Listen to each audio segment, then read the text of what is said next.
Hello बाळांनो, तुम्ही इयत्ता तिसरीमध्ये नाम आणि त्याचे प्रकार अभ्यासलेत.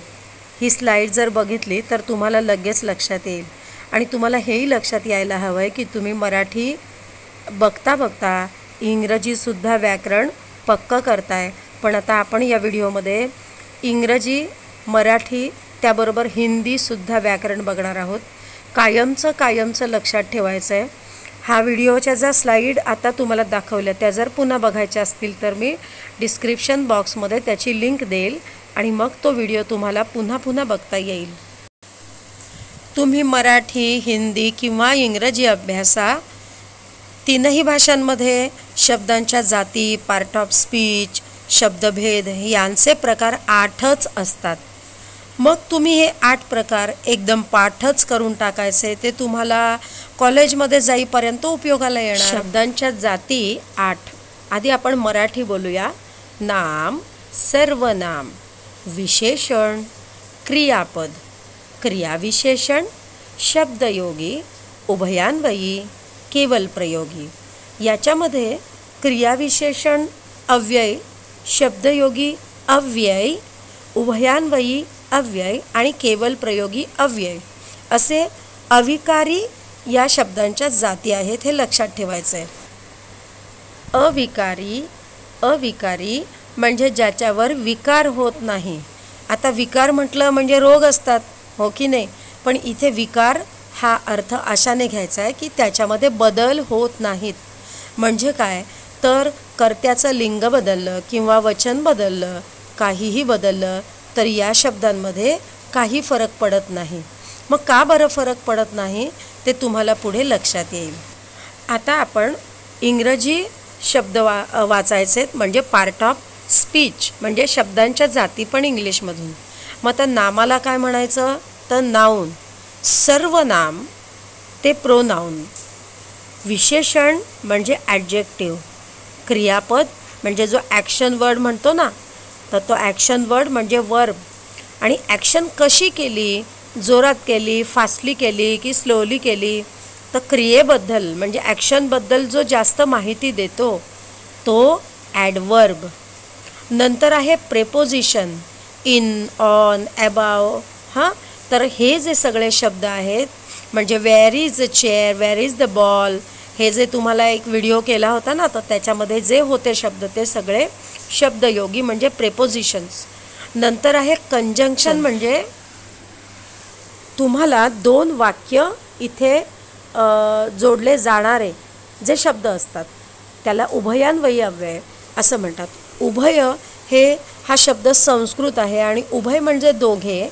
आता इथे उभयान्वयी अव्यय म्हणजे उभय म्हणजे दोघे म्हणजे काय तर 2 वाक्य जोडणारे जे शब्द आहेत त्या शब्दाला म्हणायचं उभयान्वयी. मग 2 वाक्य कोणती बरं 2 वाक्य असतात किंवा 2 शब्द असतात म्हणजे मी आणि तू जाऊया का फिरायला म्हणजे मी तू याच्यामध्ये जोडणारा शब्द आला आणि, किंवा मी भरभर गेले पण ट्रेन निघून गेली. आता मी भरभर गेले आणि ट्रेन निघून गेली अशी 2 वाक्य आहेत. पण त्या 2 वाक्यांना जोडणारा एक शब्द तो म्हणजे पण. तर असंच हे जे मी तुमच्याशी बोलते सेम इंग्रजीच्या बाबतीत आणि सेम हिंदीच्या बाबतीत होतं. तर तुम्ही हेच लक्षात ठेवायचं आहे. शब्दांशी खेळलात तर त्या शब्दांचा अर्थ समजायला वेळ लागत नाही. पुढे आहे इंटरजेक्शन. इंटरजेक्शन म्हणजे काय केवल प्रयोगी अव्यय. आता केवल प्रयोगी म्हणजे काय तर केवळ तोच शब्द आपण वापरू. म्हणजे तुम्ही छान झोपलाय मस्त आणि पंखा छान तुमच्या अंगावर गोल गोल फिरतोय गरगर गरगर, हवा छान गार सुटली आणि अचानक तो पंखा पडला जर तुमच्या अंगावर तर तुमच्या तोंडून जे काही येणार आहे अरे बापरे, अरे रे रे, हे जे सगळं आहे म्हणजे जे उद्गारवाचक शब्द आहेत ते सगळे केवल प्रयोगी अव्यय असं त्या शब्दांना म्हणतात. का बरं केवल प्रयोगी म्हणतात? अरे केवळ तेच शब्द वापरता येतात, दुसरं कोणतं नाही वापरून चालत. इंटरजेक्शन. आता इंटरजेक्शन म्हणजे काय केवल प्रयोगी अव्यय. म्हणजे काय, तुमची ॲक्शन पटकन होते ना. म्हणजे पटकन तुमच्या पायाखाली एखादा उंदीर आला किंवा कुत्रा तुमच्या मागे लागला तर तुम्ही काहीतरी बोलून घाबरून पळाल की नाही. आणि जे काही तोंडाने बोलाल, अरे रे, किंवा एखादा मुलगा रस्त्यावर पडला हां, तर पटकन तुमच्या तोंडून येईल, अरे रे, वाचवा त्याला कोणीतरी, अरे रे, अगं. हां, तर हे जे सगळे शब्द आहेत ते केवल प्रयोगी म्हणजे इंटरजेक्शन. हळूहळू तुम्हाला इंग्रजीतले पण ते शब्द कळतील. माझी धडपड एवढीच आहे की तुम्हाला हे पटकन समजावं. म्हणजे तीनही भाषा तुम्ही आता चौथीत तर अर्ध वर्ष संपत आलं तुमचं, आता तुम्ही 5वीत जाल आणि 5वीत गेल्यावर तुम्हाला हिंदी येणार. तर जे पुढे आहे ते आताच तुम्ही जर लक्षात ठेवलं तर तुम्हाला अभ्यासाला खूप बरं पडेल. आता आपण जरा हिंदी शब्दांशी खेळूया. आता तुम्ही हिंदीमध्ये वाचणार तर हिंदीमध्ये वाचताना तुम्ही मराठीसारखं वाचणार. जर तुम्ही मराठीसारखं वाचलं तर तुम्ही कसं वाचणार, संज्ञा वाचलं की त्याचा अर्थ होतो व्याख्या. तो शब्द तुम्हाला विज्ञानामध्ये येईल. पण इथे संज्ञा बोलायचं नाही आहे, इथे बोलायचं आहे, आपण हिंदी बोलतोय म्हणून इथे बोलायचं संज्ञा म्हणजे नाम, म्हणजेच नाऊन. सर्व नाम सेम आहे, तसंच बोलायचं मराठीसारखं. नंतर आहे विशेषण, नंतर आहे क्रियापद, मग आहे क्रियाविशेषण. इथे तुम्हाला मराठी आणि हिंदीमध्ये काही फरक पडणार नाही आहे. आता पुढे आहे शब्दयोगी अव्यय. इथे तुम्हाला हिंदीमध्ये समोर दिसतोय समुच्चय बोधक अव्यय. अव्यय मी याच्यात लिहिलं नाही कारण जागा पुरत नाही म्हणून, पण तुम्हाला मी सांगून ठेवते अव्यय हा शब्द पुढे येतोच. नंतर आहे संबंधसूचक. संबंधसूचक म्हणजे काय, तर जे मगाशी मी मराठीच्या बाबतीत म्हटलं तेच. 2 शब्द, 2 माणसं, 2 वस्तू, 2 वाक्य यांना जोडणारा जो शब्द असतो त्याला संबंधसूचक अव्यय किंवा उभयान्वयी अव्यय किंवा कंजंक्शन असं म्हणतात. बघा, हिंदी झालं, इंग्लिश झालं आणि मराठी पण झालं. आता केवल प्रयोगी अव्यय हे तुम्हाला मगाशी मी सांगितलं, केवळ तेच तोंडामध्ये येतं.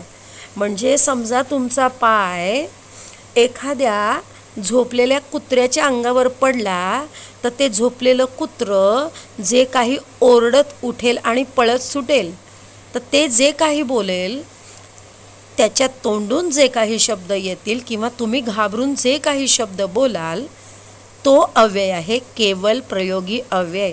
म्हणजे उद्गारवाचक, उद्गार येतात ना तुमच्या तोंडून. आता हिंदीमध्ये त्याला विस्मयादी बोधक अव्यय असं म्हणतात. विस्मय म्हटलं की मराठीमध्ये त्याला आश्चर्य अशा अर्थाने आपण तो शब्द वापरतो. हिंदीत पण तोच अर्थ आहे. पण केवळ मला ना नेहमी तुम्हाला व्याकरण सांगताना शिकवायचं काहीच नसतं बाळांनो. व्याकरण हे ना हे तुम्हाला सगळं येत असतं. सब कुछ आपको आता है. फक्त आता काय आहे की जे तुम्हाला येतंय, जे तुम्ही वापरताय त्याला काय म्हणायचं हे शिकवतं व्याकरण. बरोबर आहे. म्हणजे तुम्हाला वेगळे वेगळे शब्द आपण तर बोलतोच आहोत, पण त्या शब्दांना व्याकरण भाषेमध्ये काय म्हणायचं, हिंदीत काय म्हणायचं, इंग्लिशमध्ये काय म्हणायचं, मराठीत काय म्हणायचं, हे सगळं शिकायचं आहे. आणि जरा या शब्दांशी खेळलात की तुम्हाला ते अतिशय सोपं होईल.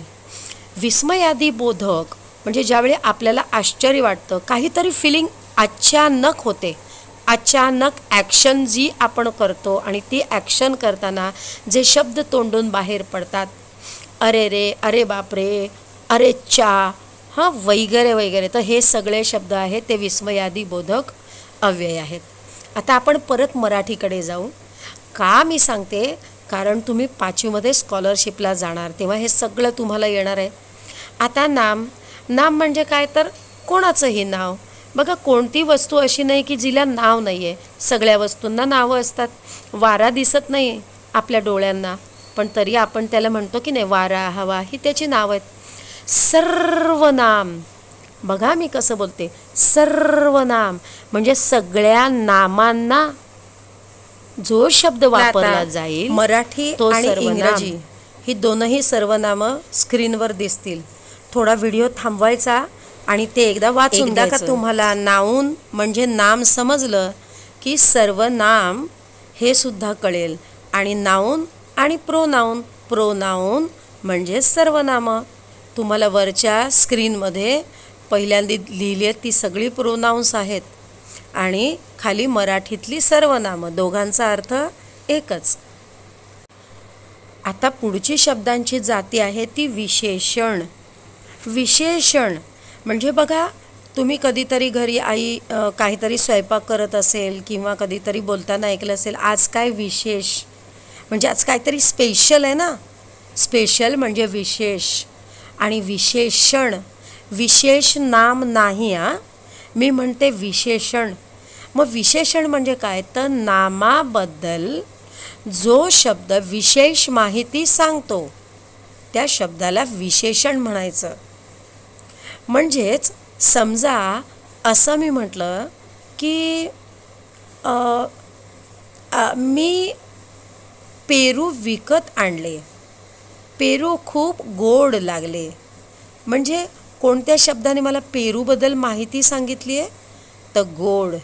तर गोड, गोड हा शब्द झाला विशेषण.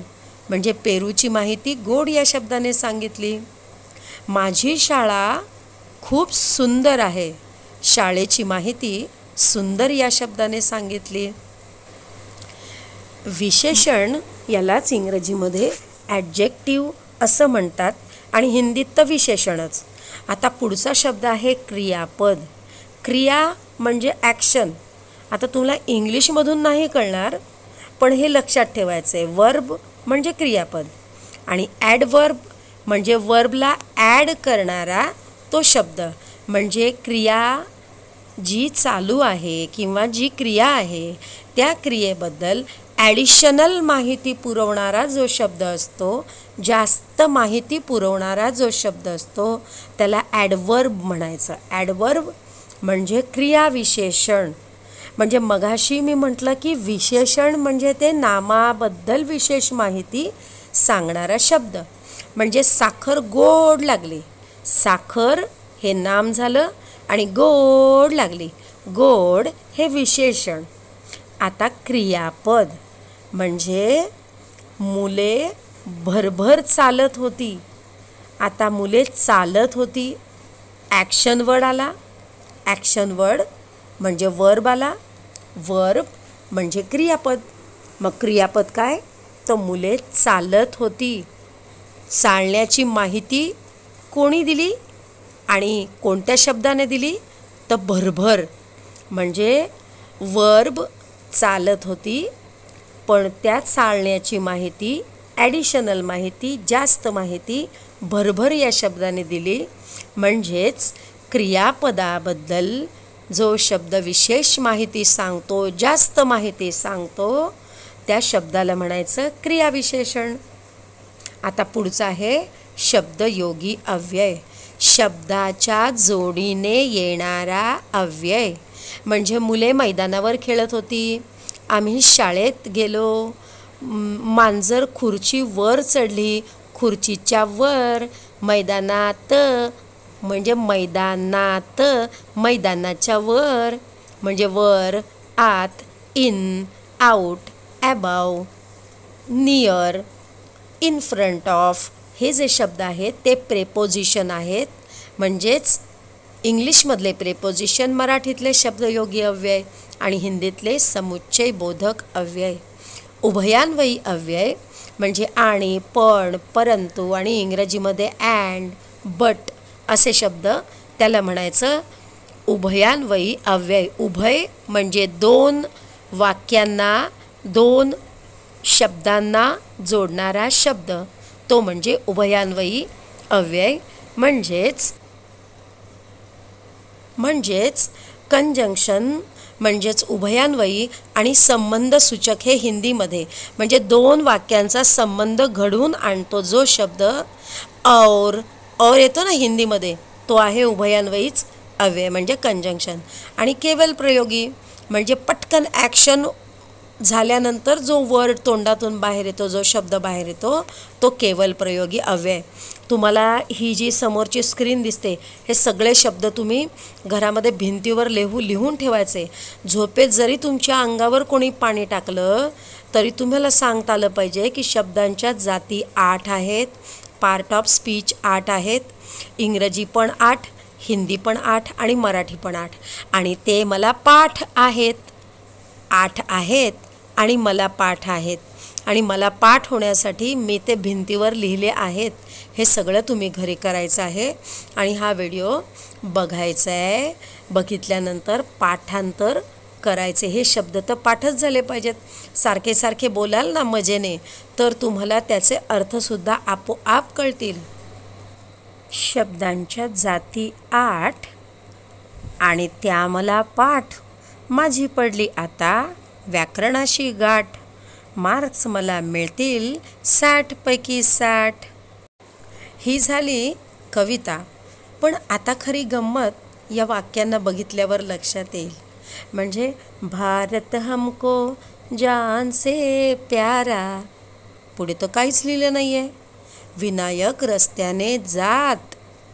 पुढे तर काहीच लिहिलं नाही आहे. भारत माझा देश. पुढे तर काहीच लिहिलं नाही आहे. मग वाक्य कसं पूर्ण होणार? मग आता हे वाक्य पूर्ण करण्यासाठी तुम्ही जे पण काही लिहाल त्याला म्हणायचं क्रियापद. क्रियापद अतिशय महत्त्वाचं असतं. मगाशी तुम्ही छोटीशी कविता जी ऐकली ना, त्याच्यामध्ये तुम्हाला क्रियापद नाही दिसलं. पण ज्यावेळी आपण वाक्य लिहितो, धडे वाचतो, माहिती सांगतो, वाक्य बनवतो, त्यावेळी क्रियापद हे अतिशय महत्त्वाचं असं असतं. आणि मग क्रिया दर्शवणारा शब्द किंवा वाक्य पूर्ण करणारा शब्द त्याला म्हणायचं क्रियापद. आणि क्रियेबद्दल विशेष माहिती सांगतो तो शब्द क्रिया विशेषण. या समोर दिसणाऱ्या गाळलेल्या जागा आहेत ना, त्यात तुम्ही काहीही लिहा. काहीही असं लिहा की ज्याने वाक्य पूर्ण होईल. आणि जे तुम्ही लिहाल ते असणार आहे क्रियापद. म्हणजे भारत हमको जान से प्यारा है लिहा किंवा था लिहा, म्हणजे ते झालं क्रियापद. विनायक रस्त्याने जात आहे लिहा किंवा जात होता लिहा, तर ते होता आणि आहे हे झालं क्रियापद. भारत माझा देश आहे लिहा, भारत माझा देश असेल लिहा, भारत माझा देश होता लिहा. काहीही लिहा. जे लिहाल ते आहे क्रियापद. कारण तुम्ही जे काही लिहिणार त्याने ते वाक्य पूर्ण होणार. म्हणजेच वाक्य पूर्ण करणारा जो शब्द असतो त्याला म्हणायचं क्रियापद. पुन्हा एकदा लक्षात घ्या. शब्दांच्या जाती 8 आणि त्या करायच्या आहेत पाठ. नाम, सर्वनाम, विशेषण, क्रियापद, क्रियाविशेषण, शब्दयोगी, उभयान्वयी, केवल प्रयोगी. संपले. इंग्लिशमधले noun, pronouns, adjective, verb, adverb, preposition, conjunction, interjection. संपले. अभी हिंदी में संज्ञा, सर्वनाम, विशेषण, क्रियापद, क्रियाविशेषण, समुच्चय बोधक, संबंध सूचक, विस्मयादी बोधक सगळे पाठ करून ठेवायचे.